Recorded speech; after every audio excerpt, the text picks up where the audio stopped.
Hello student, আজ আমরা সমসম্ভব চলক ও তার বিভাজন অর্থাৎ random variable and it's distribution এই অধ্যায়টি নিয়ে আলোচনা করব।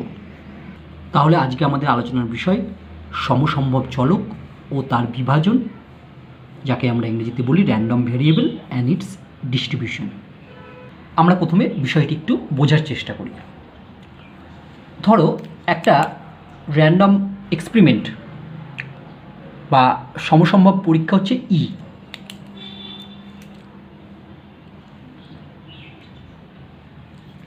তাহলে ই হচ্ছে আমার একটা র্যান্ডম এক্সপেরিমেন্ট। কি এক্সপেরিমেন্ট না, ধরো আমি এখানে দুটো মুদ্রা টস করলাম, কয়েন টস করলাম। তাহলে ই হচ্ছে একটা র্যান্ডম এক্সপেরিমেন্ট। পরীক্ষাটা কি করছি আমি? পরীক্ষাটা হচ্ছে দুটো মুদ্রা টস করছি। তাহলে দুটো মুদ্রা টস করলে কী কী হতে পারে? তাহলে স্যাম্পল পেজটা কী কী হতে পারে? স্যাম্পল পেজটা লিখছি। ধরো প্রথম মুদ্রাটাতে হেড পড়তে পারে, দ্বিতীয় মুদ্রাটাতে হেড পড়তে পারে, আবার প্রথম মুদ্রাটাতে টেল পড়তে পারে, দ্বিতীয়টাতেও টেল পড়তে পারে। আবার এটা হতে পারে প্রথমটাতে হেড, দ্বিতীয়টাতে টেল, আবার হতে পারে প্রথমটাতে টেল, দ্বিতীয়টাতে হেড। দেখো এই চারটে পয়েন্ট স্যাম্পল পেজের মধ্যে থাকবে, এর বাইরে কোনো পয়েন্ট হবে না।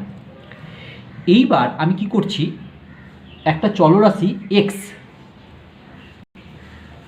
কে এমনভাবে ডিফাইন করছি, মানে এই এসের মধ্যে যে বিন্দুগুলো আছে সেগুলোর মাধ্যমে আমরা এক্সকে ডিফাইন করার চেষ্টা করছি। তাহলে আমরা ধরো এক্সকে আমরা বলছি যে যতগুলো হেড পড়ে, এক্স ইকুয়াল টু যতগুলি হেড পড়ে তার সংখ্যা,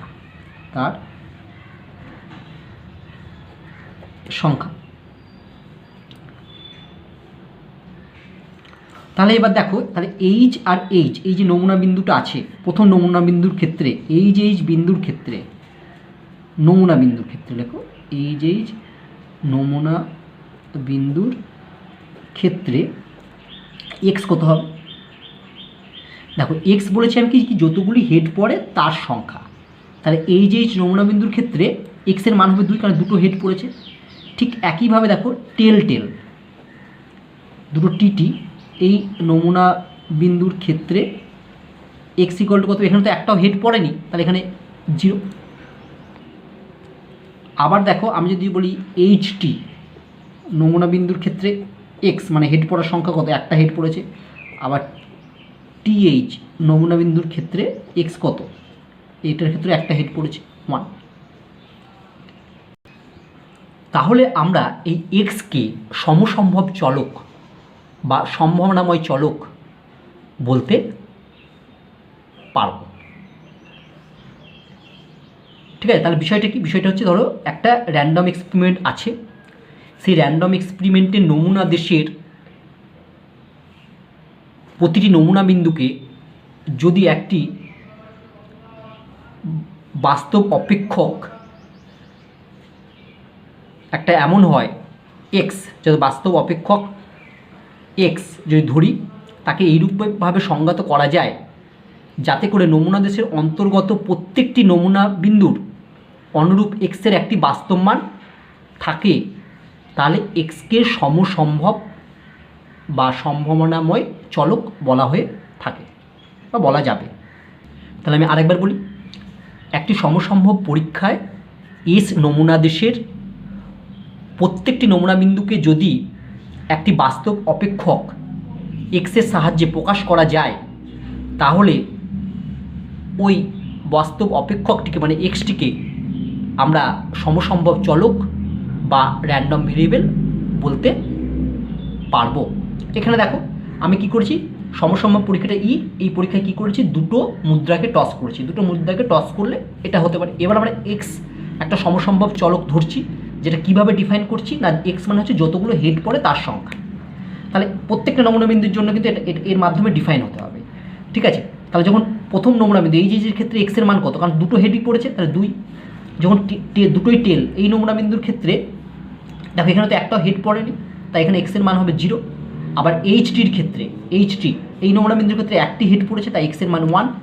আবার টিএইচ এই নমুনা বিন্দুর ক্ষেত্রে দেখো এই হেড একটি পড়েছে তাই এক্সের মান 1। তাহলে তোমরা সমসম্ভব চলক বলতে কি বোঝায় সেই বিষয়টি ভালোভাবে বুঝতে পারলে। চলো এবার আমরা এরকে ডিফাইন করি, মানে এর সংজ্ঞাটা লিখি। ধরি একটি সমসম্ভব পরীক্ষা, যাকে আমরা ইংরেজিতে বলছি র্যান্ডম এক্সপেরিমেন্ট, ই এর নমুনা দেশে একটি বাস্তব অপেক্ষক অর্থাৎ এর রিয়েল ফাংশন এক্সকে এমনভাবে সংজ্ঞাত করা হয় যে নমুনা দেশের অন্তর্গত প্রতিটি নমুনা বিন্দুর জন্য এক্সের একটি বাস্তব মান থাকে, তাহলে এক্সকে সমসম্ভব বা সম্ভাবনাময় চলক, যাকে ইংরেজিতে র্যান্ডম এক্সপেরিমেন্ট বা শুধু চল, যাকে ইংরেজিতে ভ্যারিয়েট বলা হয়। দেখো যে বিষয়টি আমরা আগে আলোচনা করলাম একটি উদাহরণের মাধ্যমে, সেটি ভাষার আকারে লেখা হলো। এখানে তুমি একটি জিনিস যোগ করতে পারো, দেখো তাহলে আরও সুবিধা হয় বুঝতে, যে ধরি একটি সমসম্ভব পরীক্ষা ই এর এস নমুনা দেশে, বড় হাতের এস, তারা এখানে নমুনা দেশটা হচ্ছে এস, ঠিক আছে, এস নমুনা দেশে একটি বাস্তব অপেক্ষক এক্স। তাহলে এখানটা শুধু এটা অ্যাড করলাম যে একটি সমসম্ভব পরীক্ষা ই এর এস নমুনা দেশে, অর্থাৎ সমসম্ভব পরীক্ষাটা ই এবং নমুনা দেশটা হচ্ছে এস, ঠিক আছে।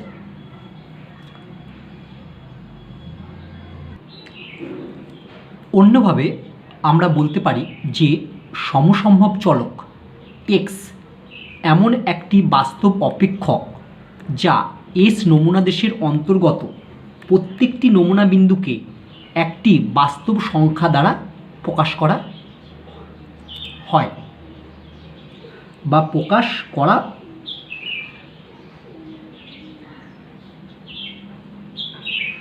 ঠিক আছে, প্রকাশ করা হয়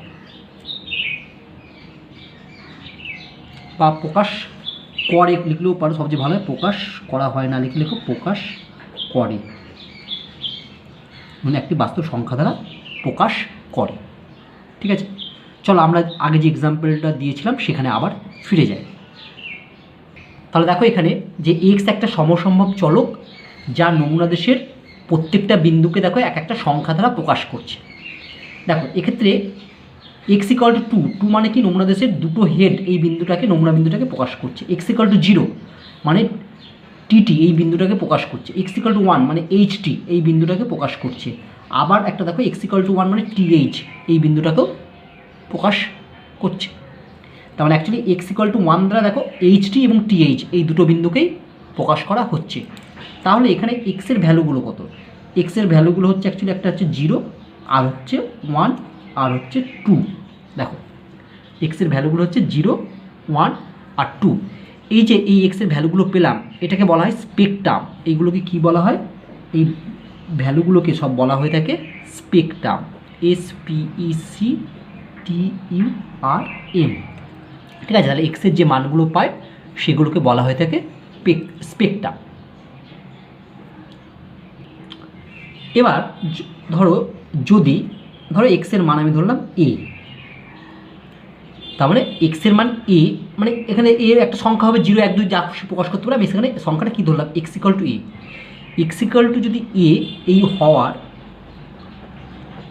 এক্স ইকাল টু এ হওয়ার সম্ভাবনা আমরা কী দ্বারা প্রকাশ করি? তখন বড় হাতের পি লিখে এক্স ইকুয়াল টু আমরা এ এরকম লিখে থাকি, ঠিক আছে। তাহলে এখানে যদি আমি বলি এক্স ইকুয়াল টু ধরো একটা ভ্যালু 0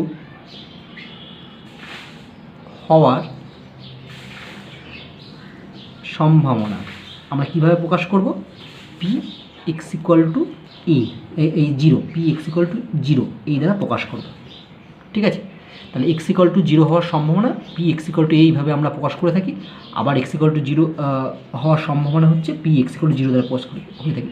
অর্থাৎ এক্স ইকুয়াল টু এ হলে তার সম্ভাবনা আমরা পি এক্স ইকুয়াল টু এ লিখব, আর এক্সের ভ্যালু 0 হলে তার সম্ভাবনা পি এক্স ইকুয়াল টু 0 লিখব। চলো এটাকে আমরা এবার লিখি। আবার এক্সের বাস্তব মান সমূহের সেটকে সমসম্ভব চলকের স্পেকট্রাম বলে। আবার দেখো, যদি এক্স ইকুয়াল টু এ একটি ঘটনা হয় তাহলে এক্স ইকুয়াল টু এ হওয়ার সম্ভাবনা পি দিয়ে ফার্স্ট ব্র্যাকেটের মধ্যে এক্স ইকুয়াল টু এ দ্বারা প্রকাশ করা হয়ে থাকে। অর্থাৎ এক্স ইকুয়াল টু এ যদি একটা ঘটনা হয়, অর্থাৎ এক্সের ভ্যালু এ, তাহলে এক্স ইকুয়াল টু এ হওয়ার সম্ভাবনা কত হবে? শুধু পি এক্স ইকুয়াল টু এ আমরা লিখতে পারি। এবার আমরা একটি এক্সাম্পল নিয়ে আলোচনা করছি।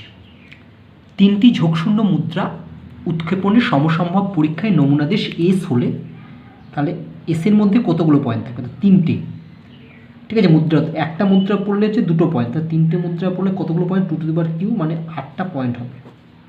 তাহলে এসের মধ্যে 8টা নমুনা বিন্দু থাকবে। তাহলে এসের মধ্যে কি, ধরো যে 3টে কয়েন টস করেছি, 3টেতেই হেড পড়তে পারে, তাহলে হেড হেড হেড। আচ্ছা, আবার 3টেতেই কী পড়তে পারে? টেল পড়তে পারে। এটা হলো, ঠিক আছে। এবার এটা হতে পারে যে প্রথম দুটোতে হেড পড়েছে, পরেরটাতে থার্ডটাতে টেল পড়েছে। আবার কি হতে পারে? প্রথমটাতে হেড, দ্বিতীয়টাতে টেল, তৃতীয়টাতে হেড পড়েছে, 3টে কয়েন। আবার এটা হতে পারে প্রথমটাতে টেল পড়েছে, দ্বিতীয় দুটোতে হেড পড়েছে, ঠিক আছে। অর্থাৎ দুটো হেড হলে কী কী অবস্থার সৃষ্টি হতে পারে সেটা লিখে। এবার দুটো টেল হলে কী কী হতে পারে? ধরো প্রথম দুটোতে টেল পড়তে পারে, শেষেরটাই হেড। আবার প্রথমে টেল, তারপরটাতে হেড, শেষেরটাতে টেল। আবার প্রথমটাতে হেড, পরের দুটোতে টেল। দেখো 1 2 3 4 5 6 7 8টা আমার নমুনা বিন্দু হয়ে গেল। তাহলে এটা হচ্ছে এস, আমার সেটটা, অর্থাৎ নমুনাদেশ সেটটা হলো এটা। কটা পয়েন্ট আছে দেখো? 8টি নমুনা বিন্দু বা 8টা পয়েন্ট আছে। এবার আমরা সমসম্ভব চলককে ডিফাইন করছি। কী লিখছি দেখো? এখন নমুনাদেশে সমসম্ভব চলক এক্স দ্বারা যতগুলি হেড পড়ে তার সংখ্যা বোঝায়। তার মানে এক্স দ্বারা আমরা কী বোঝাচ্ছি? এক্স দ্বারা হচ্ছে এই সেটে যে নমুনা বিন্দুটা নেব সেটাতে যতগুলো হেড পড়ছে তার সংখ্যা আমি বোঝাচ্ছি। আবার এক্সটাকে আমি যতগুলো টেল পড়ে তার সংখ্যা বোঝাই, এটাও করতে পারতাম। আমরা কিন্তু এখানে করলাম এক্স দ্বারা যতগুলো হেড পড়ে তার সংখ্যা। তাহলে দেখো আমরা লিখতে পারি এইচ এইচ এইচ, যখন 3টে হেড পড়েছে নমুনা বিন্দুর ক্ষেত্রে এক্স ইকুয়াল টু কত? এক্সের ভ্যালু হবে 3, কারণ 3টে হেড পড়েছে। আবার টি টি টি, এই নমুনা বিন্দুর ক্ষেত্রে এক্স কত? একটাও তো হেড পড়েনি। এক্স দ্বারা আমরা কী বলছি? এক্স দ্বারা বলছি যতগুলো হেড পড়ে তার সংখ্যা বোঝায়। তাহলে এই নমুনা বিন্দুর ক্ষেত্রে একটাও হেড পড়ে, 0। দেখো H H T, H T H বা টি এইচ এইচ, এই নমুনা বিন্দুর ক্ষেত্রে দেখো 2টো হেড পড়েছে, 3টেতেই 2টো করে হেড পড়ে, তাহলে এখানে এক্সের ভ্যালু কত? 2।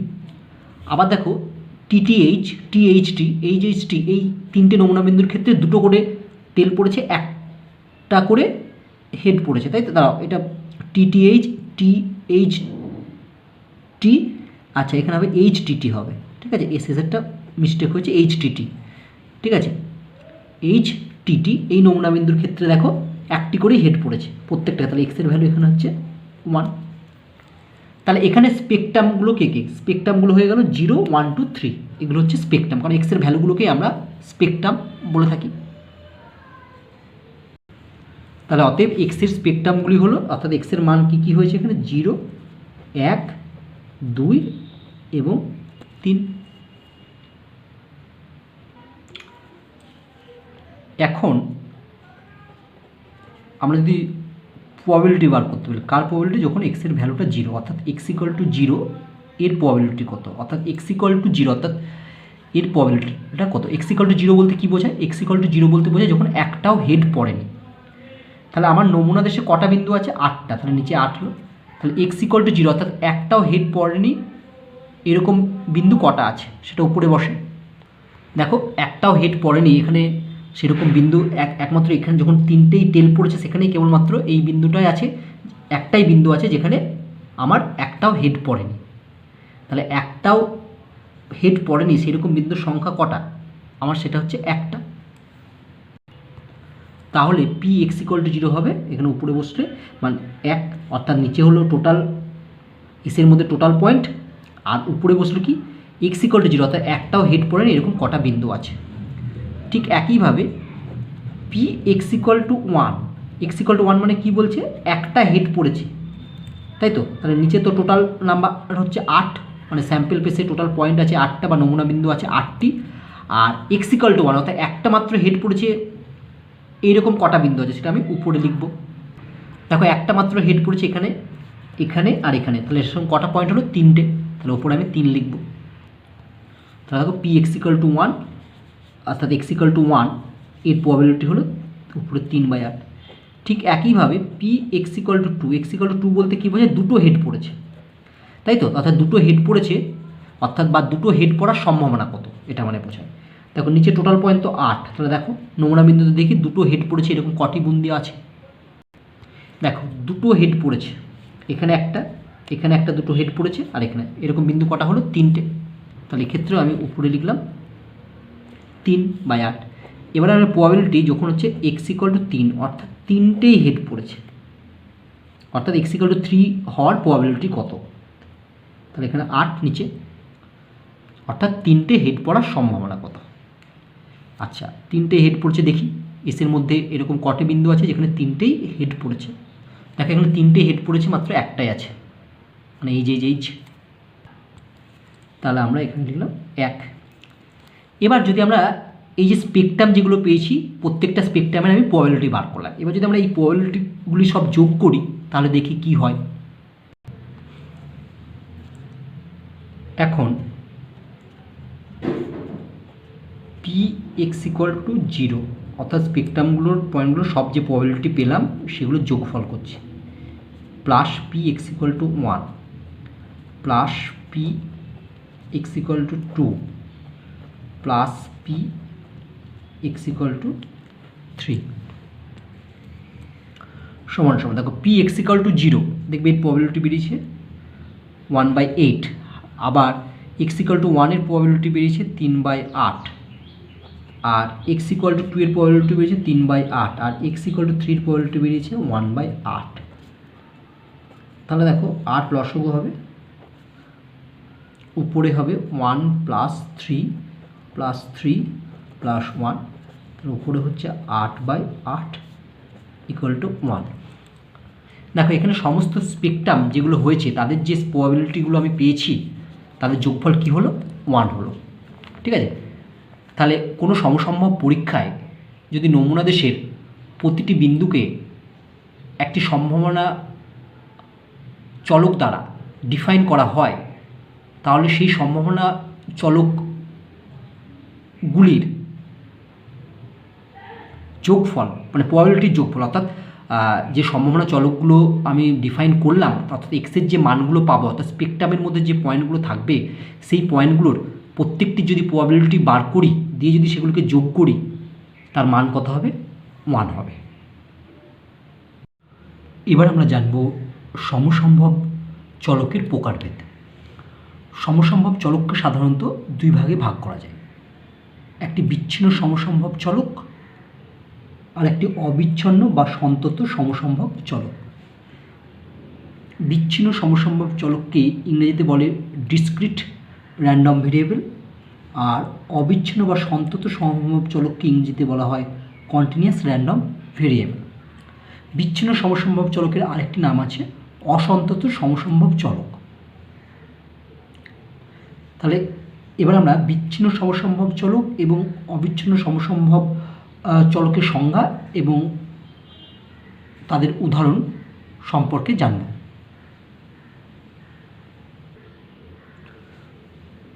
প্রথমে আমরা জানব ডিসক্রিট র্যান্ডম ভেরিয়েবল।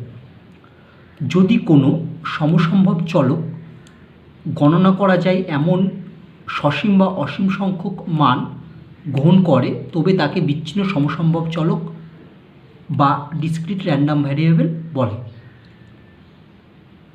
যদি কোনো সমসম্ভব চলক গণনা করা যায় এমন সসীম বা অসীম সংখ্যক মান গ্রহণ করে, তবে তাকে বিচ্ছিন্ন সমসম্ভব চলক বা ডিসক্রিট র্যান্ডম ভেরিয়েবল বলে।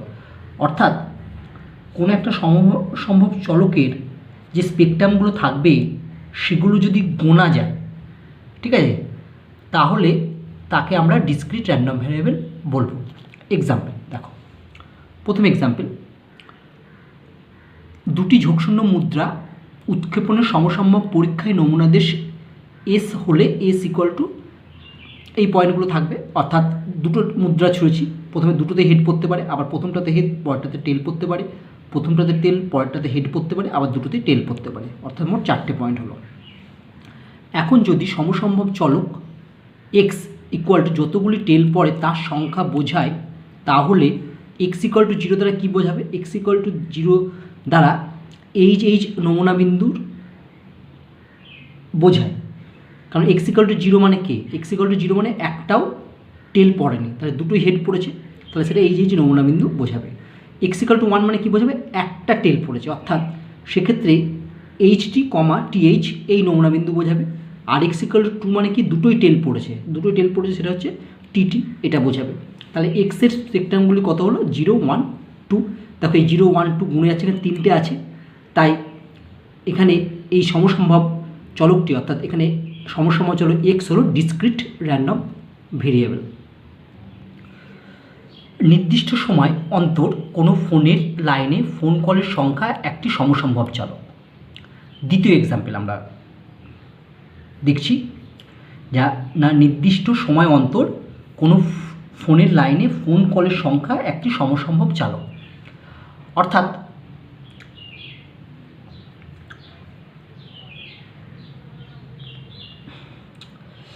এখানে সমসম্ভব চলকের স্পেকট্রামগুলো কী কী হতে পারে? 0 ফোন কল, একটাও ফোন কল না আসতে পারে, একটা হতে পারে, দুটো হতে পারে, 3টে হতে পারে, 4টে হতে পারে, 5টা হতে পারে, 6টা হতে পারে, এরকম করতে করতে যতগুলো খুশি হতে পারে, ঠিক আছে। যতগুলোই হোক সেই কলগুলো কী থাকবে আমরা কিন্তু জানতে পারবো কতগুলো হলো। তাহলে উপরের উদাহরণ দুটি বিচ্ছিন্ন সমসম্ভব চলক। উপরের উদাহরণ দুটি মানে কোন দুটো বলছি? 1 নম্বর উদাহরণ এবং এই 2 নম্বর উদাহরণ। 1 নং উদাহরণটিতে স্পেকট্রাম সসীম, কিন্তু 2 নং উদাহরণটিতে স্পেকট্রাম অসীম। দেখো প্রথম যে উদাহরণটা দিয়েছিলাম সেখানে স্পেকট্রামগুলো সসীম ছিল, অর্থাৎ 3টে ছিল, কিন্তু দ্বিতীয় উদাহরণে স্পেকট্রাম কতগুলো হবে তুমি জানো না, কারণ একদিনে কতগুলো কল আসবে। হ্যাঁ, অসীম, কিন্তু তুমি অসীম হলেও তাকে কি করা যাবে? তাকে গোনা যাবে, মানে কটা কল এলো সেটা তুমি জানতে পারবে। নেক্সট আমরা জানব কন্টিনিউয়াস র্যান্ডম ভেরিয়েবল। কোনো সমসম্ভব চলক যদি গণনা করা যায় না এমন অসীম সংখ্যক মান গ্রহণ করে, তবে তাকে কন্টিনিউয়াস র্যান্ডম ভেরিয়েবল বলে। দেখো একটা এক্সাম্পল, অর্থাৎ স্পেকট্রামের ভ্যালুগুলো কী করা যাবে না? গণনা করা যাবে না, এক্সের মানগুলো গণনা করা যাবে না। দেখো এক্সাম্পল, যদি একটি শ্রেণীর ছাত্রীদের উচ্চতা 115 সেমির বেশি এবং 193 সেমি এর চেয়ে কম হয়, আচ্ছা কম ঠিকই আছে, হয় লেখার দরকার নেই, মানে যদি একটা শ্রেণীর ছাত্রীদের উচ্চতা 115 সেন্টিমিটারের বেশি এবং 193 সেন্টিমিটার কম।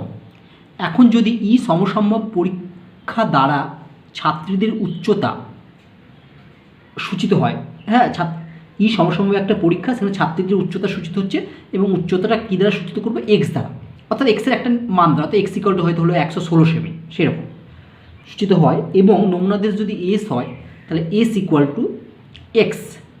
এক্স মানে হচ্ছে ছাত্রীদের উচ্চতা বোঝাচ্ছে, তাহলে এক্সের মানটা কোথায় থাকবে? ওই শ্রেণীতে 115 থেকে বলেছে বেশি হবে এবং 193 থেকে কম হবে।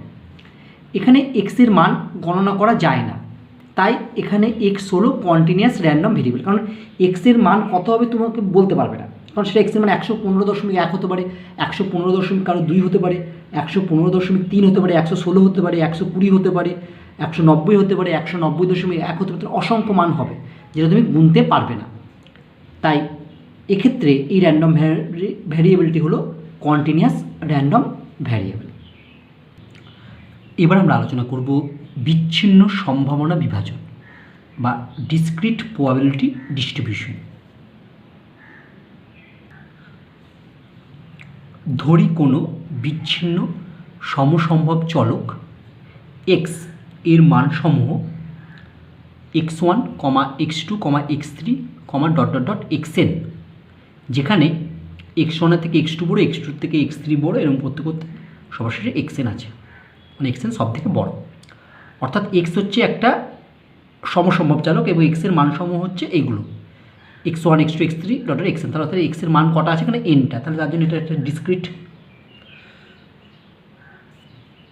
সমসম্ভব চলক।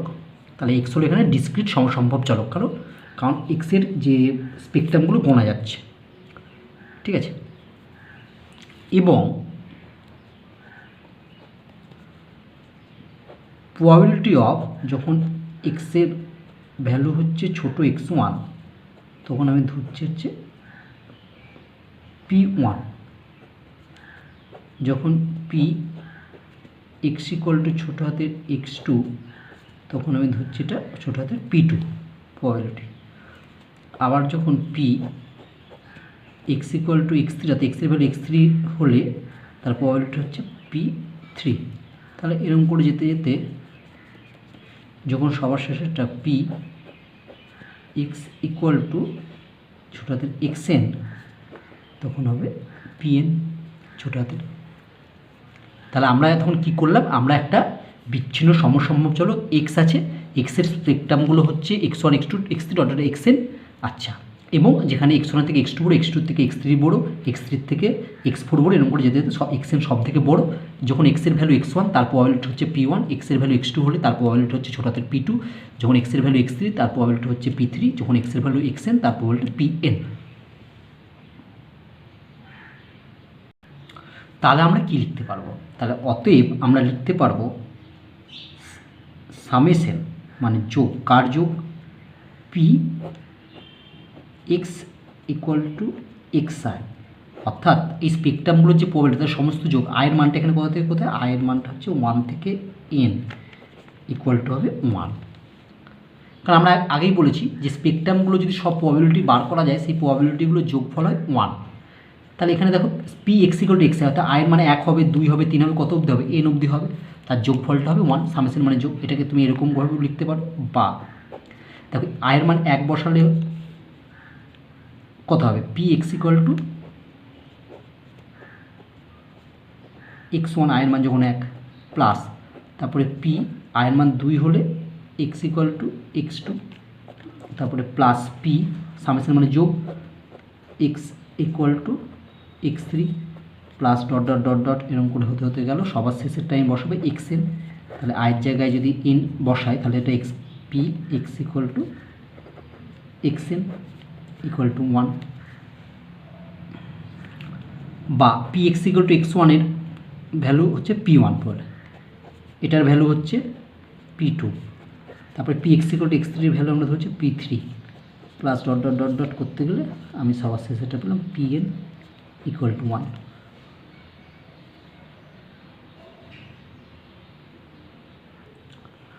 তাহলে উল্লিখিত xi মানে কি বোঝাচ্ছে? আয়ের মান 1 থেকে n অবধি, 1 2 3 ডট ডট n অবধি, অর্থাৎ xi বলতে x1, x2, x3, x4 dot dot xn, অর্থাৎ n সংখ্যক পয়েন্টই বোঝাচ্ছে xi বলতে।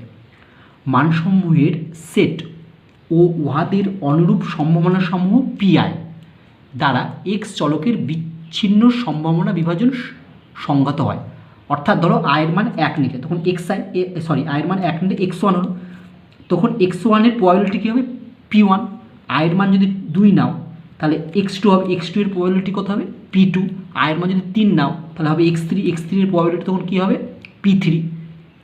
ঠিক আছে, তাই বলছে তাহলে উল্লিখিত xi এর মানসমূহের সেট ও উহাদের অনুরূপ সম্ভাবনাসমূহ pi দ্বারা x চলকের বিচ্ছিন্ন সম্ভাবনা বিভাজন সংজ্ঞাত হয়। অর্থাৎ সম্ভাবনা বিভাজন বলতে কী হবে? একটা x এর ভ্যালু, বড় x এর একটা ভ্যালু যদি x1 হয়, তার জন্য একটা p1 পাবে, x2 হলে p2 পাবে। ঠিক আছে, এটাকেই বলছে সম্ভাবনা বিভাজন।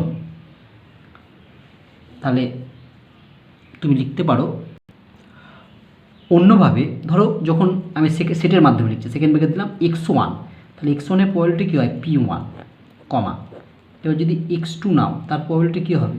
p2। ঠিক আছে, এরকম x3 নিলে কত হবে? x3 যদি নাও, তার প্রবাবিলিটি p3, কমা ডট ডট ডট এরকম করতে করতে সবার শেষেরটা কী হবে, যখন এক্সএন নেবে তার প্রবাবিলিটি হবে পিএন সেকেন্ড ব্র্যাকেট ক্লোজ। ঠিক আছে, অন্যভাবে এই সেট দ্বারা এক্সের বিচ্ছিন্ন সম্ভাবনা বিভাজন প্রকাশিত হয়। সেট দ্বারা এক্সের বিচ্ছিন্ন সম্ভাবনা বিভাজন প্রকাশিত হয়। এবার আমরা জানব সম্ভাবনা অপেক্ষক বা পরিসংখ্যা অপেক্ষক, যাকে আমরা ইংরেজিতে বলি probability function or frequency function. যদি এক্স একটি বিচ্ছিন্ন সমসম্ভব চলক হয় এবং প্রবাবিলিটি ধরো যখন এক্স একটা স্মল এক্স নেবে, অর্থাৎ বড় x equal to small x যদি নেয় এবং তার প্রবাবিলিটি যদি একটা স্মল পি হয়, তাহলে এফ এক্স সমান সমান P of x equal to x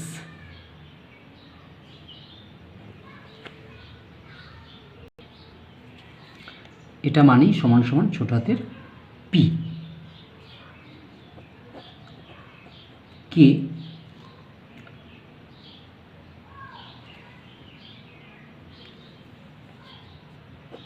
x এর সম্ভাবনা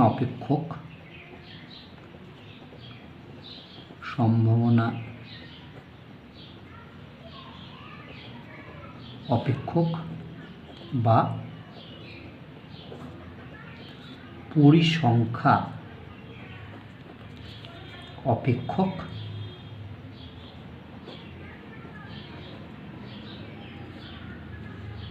বা সম্ভাবনা ভর অপেক্ষক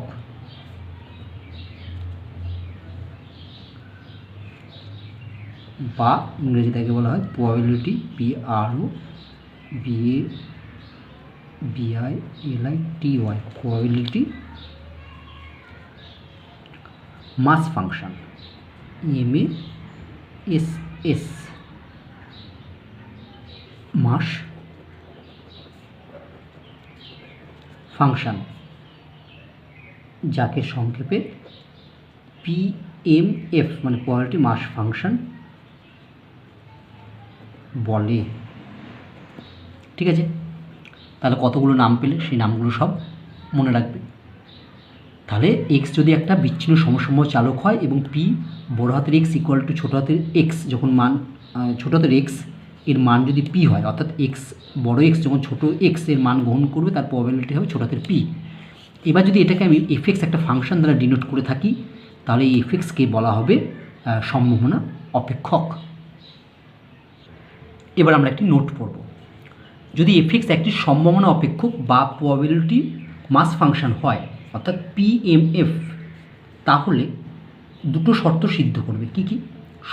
এফএক্স যদি একটা সম্ভাবনা অপেক্ষক হয়, তাহলে সবার প্রথমে এফএক্সের মানটা হতে হবে তোমার হচ্ছে গ্রেটার জিরো হবে। ঠিক আছে, এফএক্সের মানটা কি হতে হবে? Greater zero. যদি এফএক্স একটা সম্ভাবনা অপেক্ষক হয় তাহলে এফএক্সের মান অবশ্যই গ্রেটার জিরো হবে। আর 2 নম্বর হবে সামেশন এফএক্স, অর্থাৎ এফএক্সের এক্সের বিভিন্ন মানের জন্য যে এফএক্সের ভ্যালুগুলো পাবো তাদের যোগফল হবে 1। ঠিক আছে, তাহলে উল্টোভাবে যদি বলি, যদি এফএক্স একটা ফাংশন যে গ্রেটার জিরো এবং সমস্ত এক্সের বিভিন্ন মানের জন্য এফএক্সের ভ্যালুগুলোর যোগফল 1 হয়, তাহলে আমরা এফএক্সকে একটি সম্ভাবনা অপেক্ষক বলতে পারবো। আবার এফএক্স একটি সম্ভাবনা অপেক্ষক হলে এই দুটো শর্ত সিদ্ধ করবে।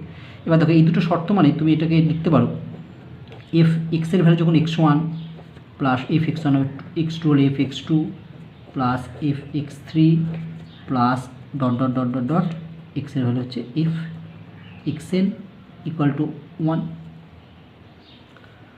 এটা কখন হবে না, যখন x চলক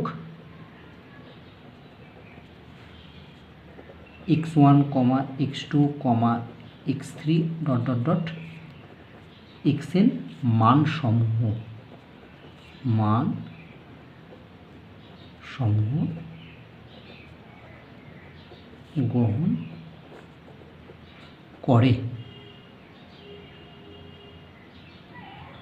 এবার আমরা কয়েকটি সমস্যা নিয়ে আলোচনা করব। প্রথম সমস্যা, দেখো একটা বিভাজন ছক দেওয়া আছে, এক্স মানে সমসম্ভব চলক একটা এবং পি এক্স অর্থাৎ এক্সের বিভিন্ন মানের জন্য তার প্রবাবিলিটিগুলো দেওয়া আছে। যখন এক্সের মান -2 তখন তার প্রবাবিলিটি হবে 0.14, যখন এক্সের মান -1 তখন তার প্রবাবিলিটি হবে 0.24, যখন এক্সের মান 0 তখন তার প্রবাবিলিটি হবে 0.32, যখন এক্সের মান 1 তখন তার প্রবাবিলিটি হবে 0.28, যখন এক্সের মান 2 তখন তার প্রবাবিলিটি হবে 0.12। তাহলে এক্ষেত্রে এক্স সমসম্ভব চলকের সম্ভাবনা বিভাজন প্রকাশ করে, অর্থাৎ এটা কি সম্ভাবনা বিভাজন হবে? আমরা একটু আগেই পড়লাম যে সম্ভাবনা বিভাজন হতে গেলে এই যে প্রবাবিলিটিগুলোর মান সব কী হতে হবে, 0 বা 0 থেকে বড় হতে হবে। তাহলে দেখতে পাচ্ছি এটা প্রবাবিলিটিগুলোর যা প্রবাবিলিটির মান আমার সব 0 বা 0 থেকে বড় আছে, এবং এই প্রবাবিলিটিগুলোর মানের যোগফলটা কী হতে হবে, যোগফলটা আমার এখানে 1 হতে হয়। ঠিক আছে, তাহলে দেখা যাক 1 হয় কি না। তাহলে এখানে আমরা লিখতে পারি, এখানে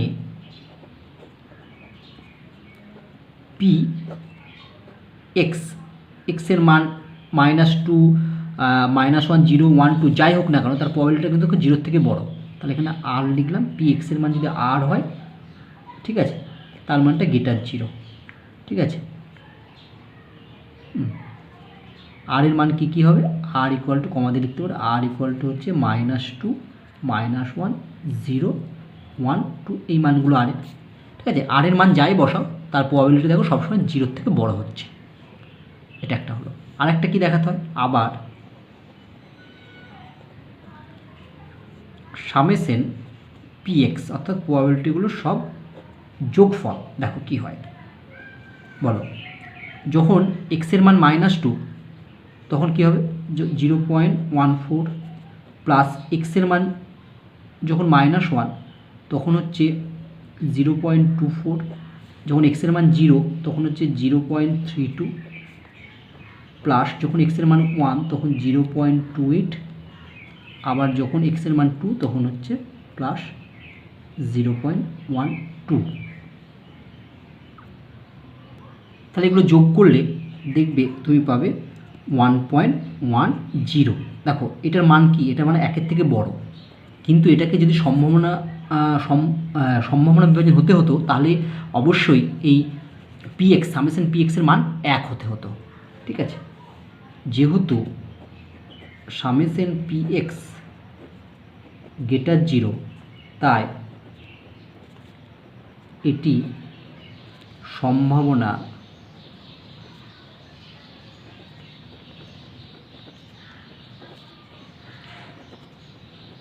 বিভাজনকে প্রকাশ করে না। নেক্সট প্রবলেম, এখানেও একটা বিভাজন ছক দেওয়া আছে, দিয়ে বলছি এটা কি সম্ভাবনা বিভাজন হবে। দেখো প্রথমে সেটা সম্ভাবনা বিভাজন হবে না, কারণ দেখো এফএক্স মানেই তো পি অফ এক্স, আগেরটাতে পি অফ এক্স ছিল, এখানে এফএক্স দেওয়া আছে। দেখো এফএক্সের মান একটা নেগেটিভ আছে, কারণ সম্ভাবনা বিভাজন হতে গেলে এফএক্সের মানটাকে 0 বা 0 থেকে বড় হতে হতো, প্রথম শর্ত। আর দ্বিতীয় শর্ত হলো সবগুলো যোগফলটা কী হতে হতো, 1 হতে হতো। তাহলে প্রথম শর্তটাই পূরণ হচ্ছে না, কারণ এফএক্সের মানে একটা নেগেটিভ আছে, নেগেটিভ মানে 0 থেকে ছোটো, তাহলে একটা সম্ভাবনা বিভাজন হবে না। দেখো যেহেতু যখন পি অফ এক্স কোন ভ্যালুটা গ্রহণ করবে 5, তখন তার মান কত দেওয়া আছে, -0.26। ঠিক আছে, এটার মান কি <0, তাহলে এটা সম্ভাবনা বিভাজন হলো না। তাহলে অতএব এটি সম্ভাবনা বিভাজন প্রকাশ করে না। নেক্সট প্রবলেম,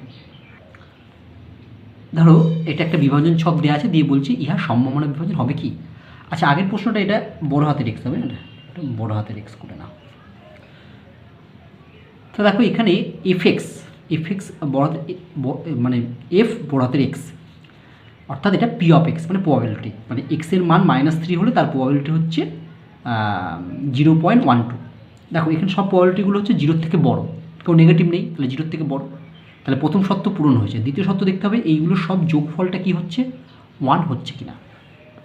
ঠিক আছে, তাহলে প্রথমে লিখি অ্যান্সার। যেহেতু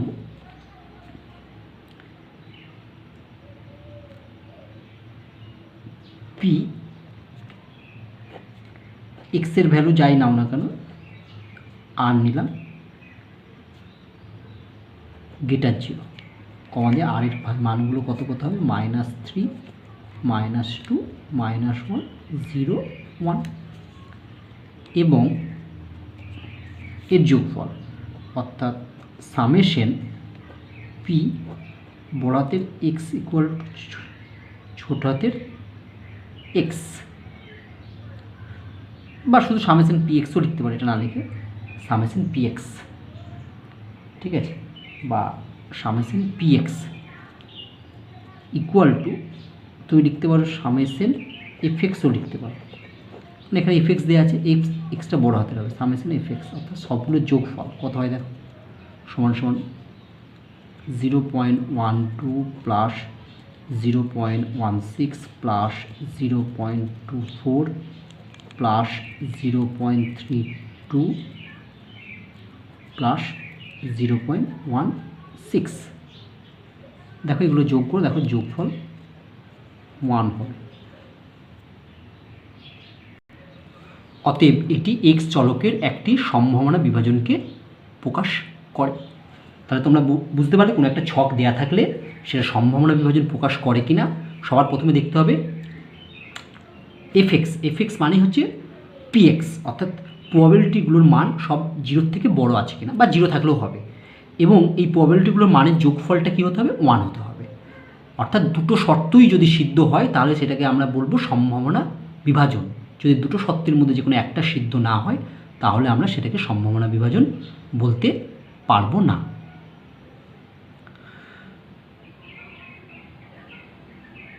ঠিক আছে, তাহলে আজকে আমাদের এই পর্যন্তই থাকলো। আশা করি আজকের ক্লাসটি তোমরা ভালোভাবে বুঝতে পেরেছো। নেক্সট ক্লাসে আমরা আরও অন্যান্য ধরনের সমস্যা নিয়ে আলোচনা করব। সবাই ভালো থেকো।